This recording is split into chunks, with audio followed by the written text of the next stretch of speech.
Demoman may have Soldier beat in the damage category, but Soldier takes the cake when it comes to mobility. And when you combine high burst damage potential with high mobility, you get one hell of a good time.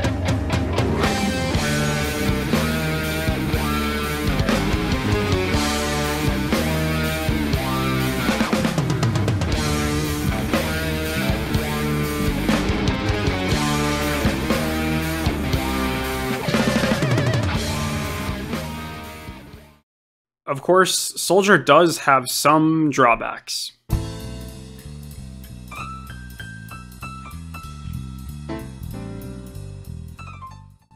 Soldier is a generalist. This means he is powerful on both attack and defend, and he can transition between the two quickly. His area of effect rockets allow him to lock down a choke point, juggle opponents, and splash multiple targets at once. Soldier boasts the second highest HP in the game, so he is able to tank hits while he is dishing out damage.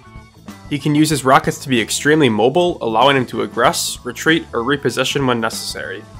This high mobility allows Soldier to isolate favorable fights, as well as avoid unfavorable fights. Soldier's single-fire rocket launcher allows him to effectively corner peek, countering classes that require sustained line of sight to deal damage, like Heavy. Due to the huge splash area and single-fire nature of his rockets, you don't need line of sight to deal damage. Despite all these upsides, Soldier does have a few weaknesses. Firstly, his high mobility comes at a price: ammo and hit points. Good Soldier players look at their ammo and HP as a resource to be used wisely. Without enough HP or ammo to rocket jump, Soldier is extremely slow. Speaking of extremely slow, due to the rocket launcher's slow reload speed and small clip size, having poor ammo management can mean an untimely death for our favorite Patriot. Secondly, Soldier is soft countered by Pyro and Scout. Most people already know that Soldier can have a rough time against a Pyro, but a good Scout is just as bad, if not worse.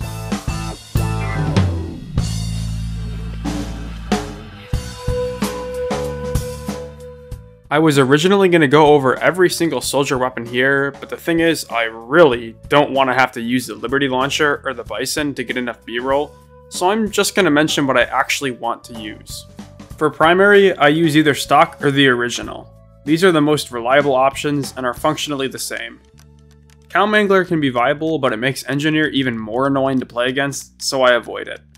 Shout out to the Giga Chad Beggars Bazooka users, you guys rock. Seriously, the Beggars is so much fun to use, and I have hardly scratched the surface of this weapon's potential. For your secondary, gunboats are the obvious choice, being the most game-changing secondary. For a more team-oriented build, you could bring a banner, but this video is about Roamer, not being a team player.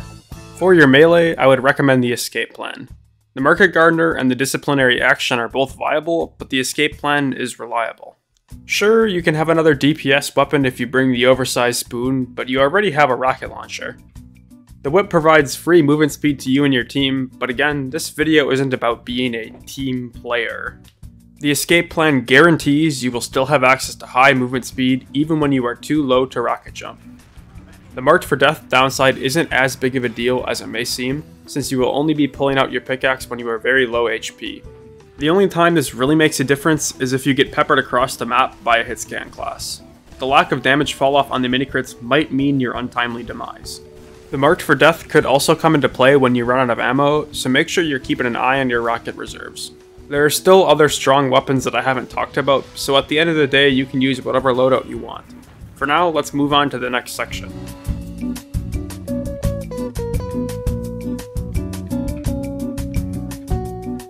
The more you play TF2, the more you will realize that it is primarily a game of advantages and disadvantages.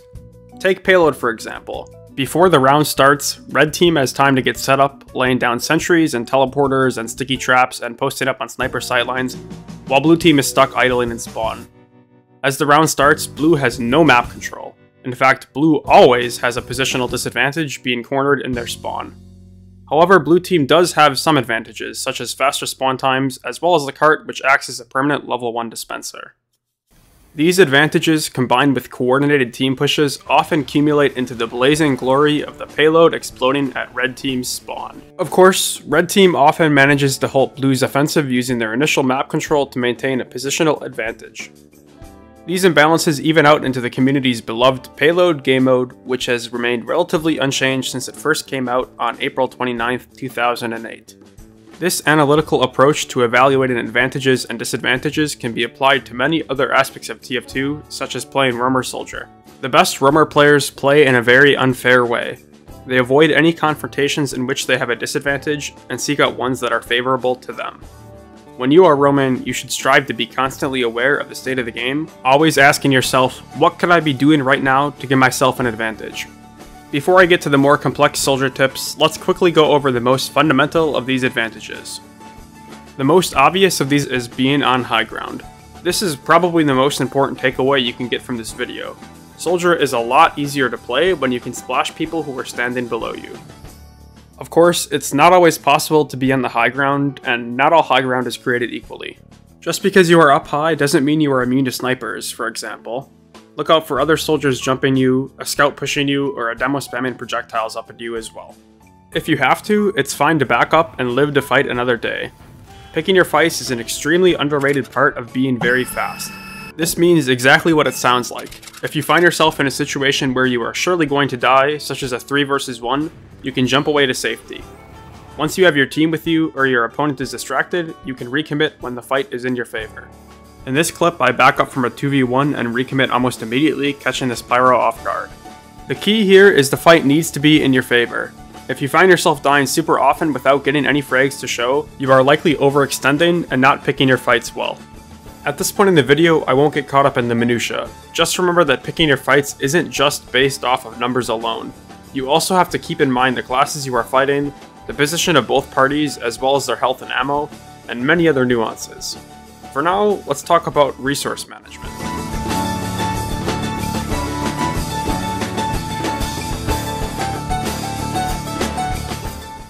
The more health and ammo you have, the better.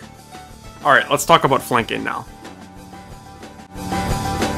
But seriously, it's a bit more complicated than that. Health and ammo are vital resources in TF2. This is especially true for Soldier, who relies on having enough of both to move quickly.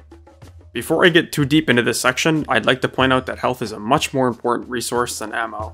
A single rocket jump consumes between 7 and 9% of your HP, assuming no fall damage, but only roughly 4% of your ammo. Let's talk about health first, since it's usually going to be harder to manage. Soldier has a base 200 HP, which can go all the way up to 300 if a medic overheals you with stock or crits. If he is using the vaccinator, good luck ever getting buffed. The quick fix will only give you a buff of 250, so go ahead and add that to the list of reasons that the quick fix sucks. To the medic mains who are watching this, if your team has a soldier who's roaming around, try to give him buffs when you can, or at least a crit buff out of spawn. When a soldier is overhealed, the biggest cost to his movement is gone. Speaking of overheals, when possible, try to avoid taking damage in order to have crit heals. This sounds like really stupid advice. Of course you're going to try to avoid taking damage. What I mean by this is avoid rocket jumping or taking fall damage when possible, so that the next time your medic buffs you, you will get a crit buff. Trust me when I say that doing this will make your medic's life much easier, assuming he is actually administering overheals. Looking at you, vaccinator medics. Of course, there are other, usually more reliable sources of HP besides a medic. Your bread and butter as a roamer soldier will be the health packs scattered around the map. Since Soldier has a high health pool, he gets more value out of a health pack than a light class. For this reason, it is more efficient for a medic to heal light classes and for beefier classes like Soldier, Heavy, Demo, and Pyro to take the health packs. Dispensers are great for both healing as well as replenishing your rockets, assuming you are lucky enough to have an engineer who builds and maintains his dispenser. The general rule of thumb that I follow for Soldier is that you will want to retreat for HP if you fall to 100 or less, since you risk being one-shot by many things in the game at this level of health. Backing up to your team's medic or retreating to a health pack when you are this low on HP is a good idea, since you are at risk of taking lethal damage or enough damage to prevent you from rocket jumping. Again, getting overhealed before taking fights helps avoid this situation and allows you to be more effective. What I'm describing here is a very methodical and conservative playstyle. If you are going for high kill streaks, this is certainly how you would want to play. If you're being a team player, there are many times when this rule should be ignored. When the objective is about to be capped and must be stopped, for example. Another time I find myself frequently ignoring this is when I am holding down an area that has a health pack that has not yet respawned. If it is a medium or large health pack, it might be worth taking the risk and waiting for it to spawn back in. If you didn't already know, health and ammo packs will respawn 10 seconds after being taken. Over time, you will build an intuition for when health packs will respawn, allowing you to top yourself off while denying enemy players the health pack. I'll go over more situations where it's a good thing to throw caution into the wind later in this video. For now, let's move on to ammo management. There are two primary types of ammo management on Roamer Soldier. Firstly, how many rockets you have loaded in your launcher, and secondly, how many rockets total you have. As a soldier, you need to always be aware of your ammo count. If you shoot all 4 rockets without reloading any, you will have to wait for the long reload animation to play before you are able to fire again. Having 0 rockets loaded is a situation you will want to almost always avoid, since it means that you will not be able to jump away until you load at least 1 rocket. If you for some reason do not have auto reload turned on, you should consider enabling it. I'll repeat myself here since this is really important. You need to be aware of your ammo count as soldier. The difference between 0 rockets loaded and 1 rocket loaded can often be life and death. I often find myself using 1 rocket to propel myself into a fight, firing off 2 rockets, and then using my last rocket to back up to safety. Again, this is a suggestion and not a rule, and I'll go over when you can ignore this advice later. As far as managing how many rockets you have total, on most maps this is trivial since you will be grabbing ammo when you grab health packs. Try to only grab the ammo when you actually need it, especially if your team has any engineers.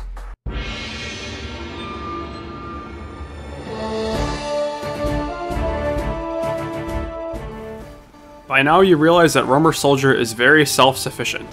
While Soldier in general is able to play a combo role, especially when running a shotgun, Roamer Soldiers will usually prefer to play on the flank. Playing the flank will allow you to isolate favorable fights more easily, as well as open up the option to get behind. All maps, well, at least all good maps will have additional routes to the next point in addition to the main route. These are called flanks. A great example of such a flank is Tires on Badwater Last, as well as Map Room also on Badwater Last. To keep things simple, I'll be speaking in terms of payload and attack defend since they have well-defined roles for both teams. Red defends and blue attacks. Keep in mind, on a game mode like 5CP or Koth, the concepts covered in this section will remain true, but you will switch between defense and attack frequently. When pushing as a roamer, you have a lot of options. You can go for a pick on an important class such as a medic in order to give your team an advantage. You can also get behind in order to take out a troublemaking sniper. Or, if you notice your team struggle to take out a sentry nest, you can find an angle to spam the sentry from. Which one of these options, if at all, is the best will depend on the lobby you are playing in. An effective way to possibly achieve all of these things is to get behind, and oftentimes in pubs, flank routes will be left wide open, allowing you to get behind for free.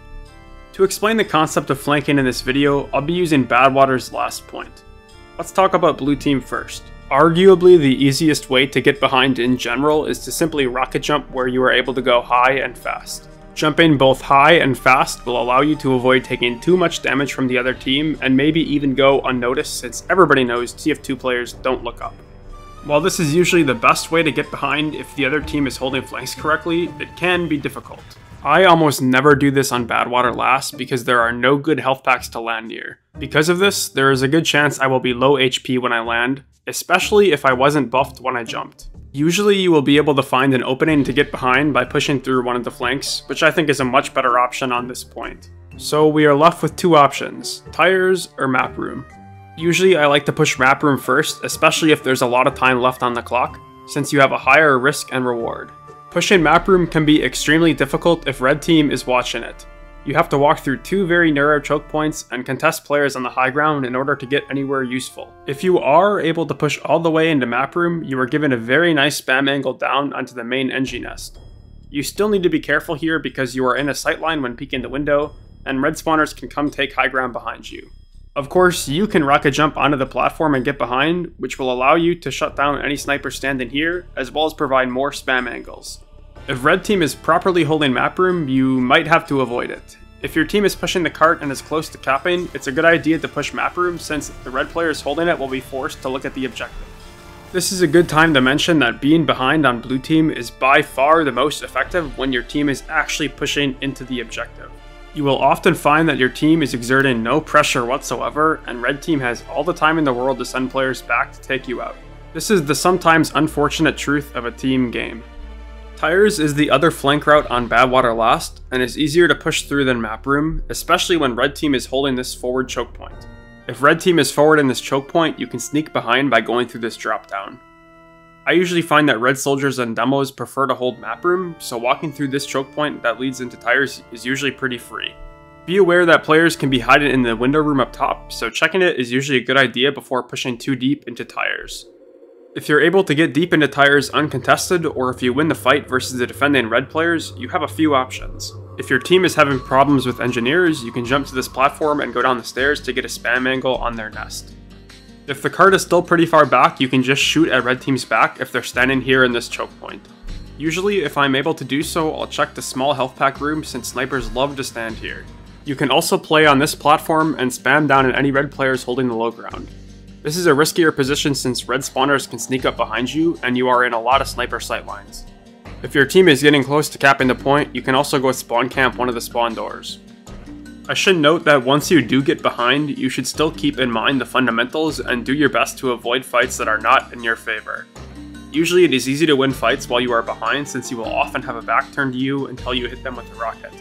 If the other team is unaware that you're behind, it can be a good idea to load all of your rockets before you start taking pot shots. Many times you can get behind for free on blue team after you have just capped a point. Most teams in pubs will hold the point and never leave, and often end up wiping when they lose the point.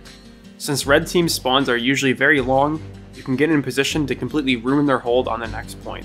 For this reason, most competitive teams completely leave a point before it is even captured, even going as far as to mostly give up some first points on maps. Really hard. I'm probably just back off. Let's just back out here. By leaving the point early, they mitigate the risk of getting wiped and also losing the easier to hold next point. This is extremely rare in pubs, so pay attention to your HUD while on blue team. You might be able to get into a strong position on the next point while red team is still dead. You won't always be able to get behind through the flank. If you find yourself unable to get through, it's okay to simply watch the flank to make sure nobody on red team is able to get behind your team through the flank route that you are watching. This means that your team is able to focus more on the objective, keeping teleporters up, and building Uber more easily, since they can focus on 1 or 2 fronts instead of 3. This more passive approach to playing the flank is how I often play on red team. The exception, of course, is when you see an opportunity where the flank is left unwatched and you can get behind to cause chaos and get important picks. Getting behind as a soldier can be extremely effective. There's a lot left unsaid here because it would take me ages to go over all the minute details. I'll close out of this section with a trade secret you can use to your advantage. A lot of pubbers have not yet developed object permanence. Take this clip for example. This medic clearly saw me get behind during his Uber, but by the time it was over, he completely forgot about me. Well, that's pretty much all I have to say about getting behind for now. This could be a video of its own in the future. For now, the best way to get better at flanking, as well as soldier in general, is to simply play the game.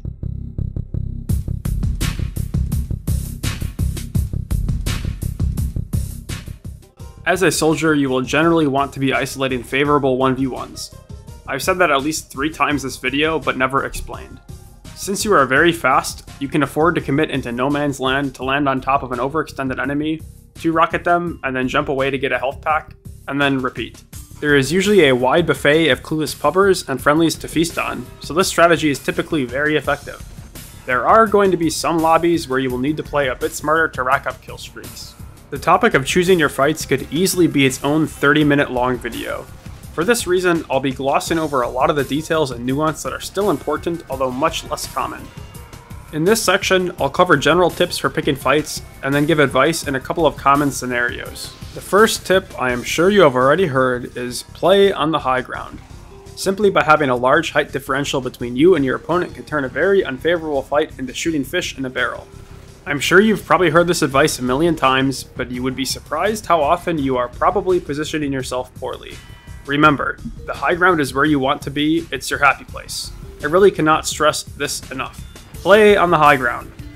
Got it? Good. Okay, of course, when you are on the high ground, you still need to follow the other rules of picking fights. There will be times when you have to concede the high ground. The second tip I have is to play around health packs. If you have control of a medium health pack during a fight, you functionally have an extra 100 HP. The one caveat is that your opponent might be expecting you to go for the health pack, so avoid moving in a very predictable way. Another benefit you get from playing near health packs is that you might run into opponents who are low and want to take your health pack. These kills are usually pretty free since low players often die to a single good rocket. I should also mention here that just knowing where the health packs are is going to save your life a lot.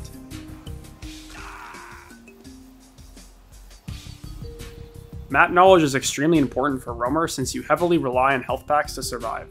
The third and final positioning tip is, be aware of choke points. A fight that normally would be favorable can be unfavorable if it means you need to commit through a tight choke point. As I mentioned earlier, Soldier can easily lock down tight choke points, forcing opponents to take a different path or risk getting juggled while trying to get through the choke point. You can use choke points to your advantage in many ways. One such way is to retreat to a choke point to bait your opponent to chase you, and then owning them while they try to walk through. You can also use doorways to corner peek, which allows you to deal damage as normal, while protecting your hitbox from classes like Heavy and Pyro who need sustained line of sight to damage you. Furthermore, by shooting rockets around a corner at a Pyro, you greatly mitigate the risk of the Pyro reflecting your own rocket at you since you are protected by the corner. You also need to keep in mind that choke points benefit enemy soldiers and demos in the same way.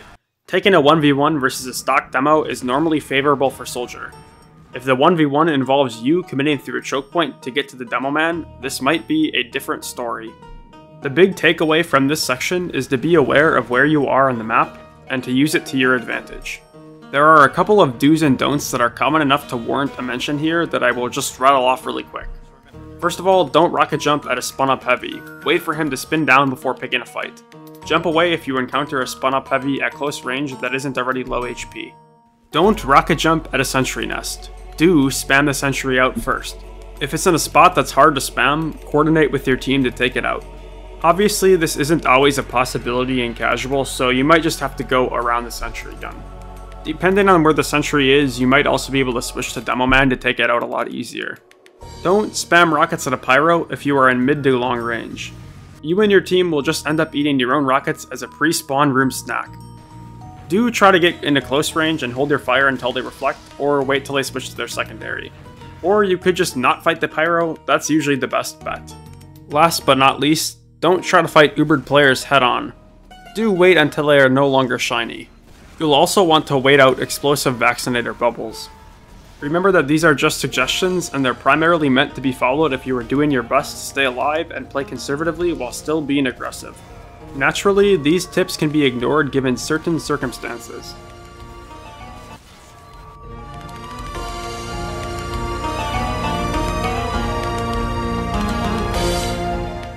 Trading is exactly what it sounds like. You trade your life for an opponent's. For example, if you rocket jump in to kill a medic but die immediately after, you just traded for the medic. Knowing when to play safe and stay alive and when to commit for a trade can be difficult. This is an instinct that will come with time, just like effectively choosing your fights.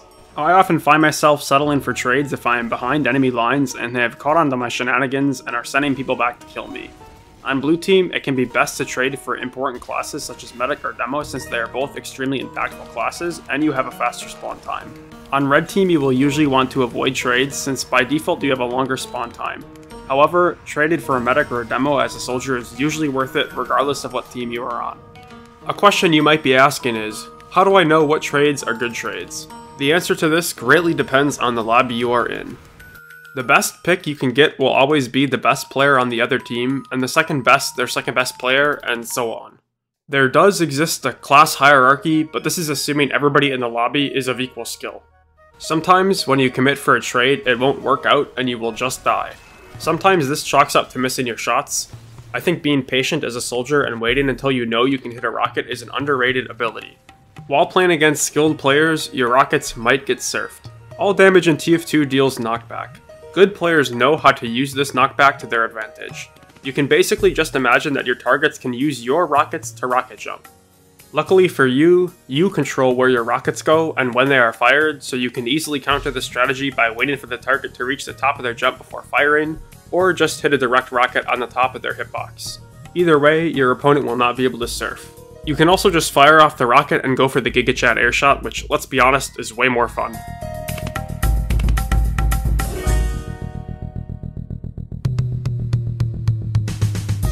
In this video, I have been constantly mentioning Soldier's fast movement, but have always glossed over the how and instead covered the why.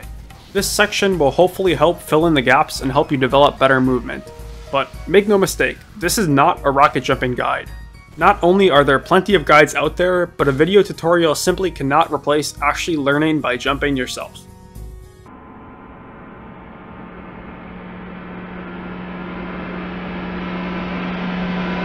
If you have made it this far in the video but can't rocket jump, you clearly have an interest in playing Soldier. I would implore you to load up Jump Academy and start to learn. It is easily one of the most satisfying things to learn in the world of gaming. Alright, side tangent over, back to the guide. You've probably heard myself or someone else use the word bomb as a verb. In TF2, to bomb or bombing just means that you are rocket jumping to achieve something during a team fight. Just to clarify, you wouldn't call a rollout a bomb. Anyways, bombing is an extremely important part of a roamer's kit. I've touched on this a little bit in previous sections, but getting good at bombing high and or fast is very important as Soldier since you are making yourself a more difficult target to hit while doing so. Also, by bombing very high, you have the opportunity to airstrafe away, which is often referred to as fading or fade bombing. In pubs, you won't really need to do this, but if you are playing against very good scouts or notice you are bombing straight towards a revved up fat man, this can definitely save your life. Soldier is very good at making space for his team. This is just a fancy way of saying he gains ground for his team or he helps his team take more map control. We've talked quite a bit about flanking, which is one way of making space. Soldier can also make space for his team by high bombing, which can draw fire from the other team. If a blue soldier is able to high bomb and cause half of the red team to look at him and then airstrafe away, he just gave his team the potential to gain a bunch of ground since red is distracted and can't shoot them. Alternatively, if red team doesn't look at the soldier, he can simply commit and get an important pick or even get behind. This isn't super relevant for most casual lobbies, although if your team is coordinated in voice chat, this can be incredibly helpful. Again, we're talking about casual here, so this is probably a moot point, but if you are looking to play TF2 in a more competitive setting, this is definitely going to be relevant. As I've hinted at already, one use for bombing is to quickly commit to a fight.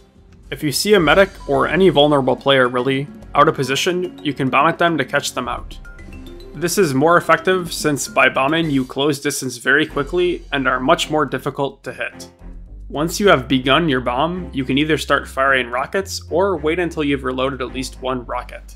If you manage to get a frag, you can either try to isolate another fight if you are still very healthy and not overextended, or you can back up to your team. It's really important that you are constantly evaluating your position. If you find yourself in an unfavorable position, you can simply bomb away. I find it to be quite effective to jump away backwards so you can see if you are getting chased. If you are getting chased, you can lead the chasers to terrain that is advantageous to you, such as a choke point with a health pack or high ground that they cannot easily reach. If your pursuers are especially interested in you, you can even lead them right into your team, slipping Jimmy style. A similar train of thought is to use your jumps to avoid incoming damage.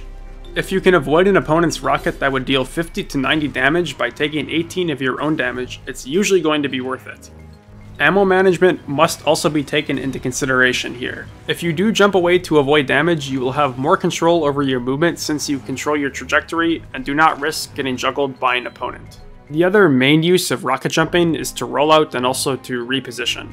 I won't spend much time going over rollouts in this video since they are already pretty well documented and I am a pretty mediocre rocket jumper in the grand scheme of things.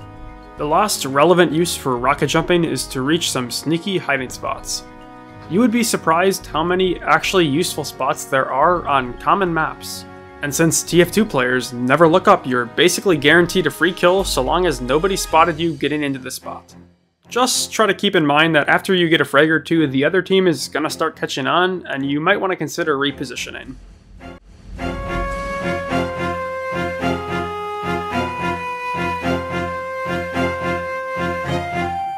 I've talked about damage surfing already in my Demoman guide, but I should mention it here as well for those new to the channel. Like I said earlier, damage in TF2 is knockback, and you can use this knockback to surf out of a bad situation. While I'd argue damage surfing is more viable on demo, Soldier can still use this to his advantage. In this clip, I use this Heavy's bullets to get to safety much quicker. Keep in mind that on Soldier, it is often better to simply rocket jump with your own rockets since it does so little damage to you. Demoman doesn't have this option, which is why I think damage surfing is so vital to doing well as demo against competent players. Soldier can use this inherent knockback to juggle his opponents. While the most common use for this is to launch opponents straight up by landing a rocket directly at or on their feet, you can also use this to stuff Ubers or control the tide of a fight. Another underrated tip for Soldier is crosshair placement. In tactical shooters, players will preemptively keep their crosshair at the level they expect their opponent's head to be. This way, they don't have to move their mouse as much once they see an opponent, they can simply just click and they get the headshot. As a soldier, you can do this as well, but by placing your crosshair where you expect an opponent's foot to be. In general, you will want to be aiming to hit a direct rocket at your opponent's feet. If you miss, you are still likely to deal some damage with your rocket splash. If you're not aiming at their feet and you miss the direct, the rocket will fly by harmlessly. Also keep in mind to use map geometry such as walls, ceilings, columns, and other props to deal damage. You can really get creative with splash damage, and you can hit some insane splash rockets. While we're still speaking of splash, you can use your rockets to move stickies above a doorway like this. You can also use rockets to move stickies on the ground, just be aware of where you're launching the stickies.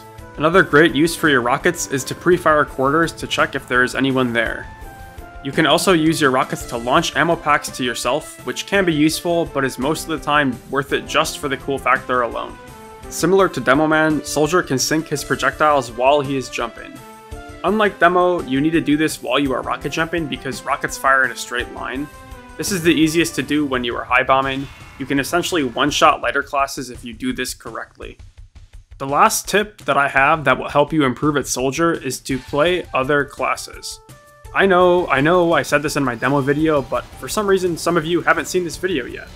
But shameless plugs aside, playing other classes will make you a more versatile player and reduce the risk of burnout. Alright, I'm done rambling for today. I hope you enjoyed the video. Nobody likes outros, so goodbye. Holy rocket jumping heavy!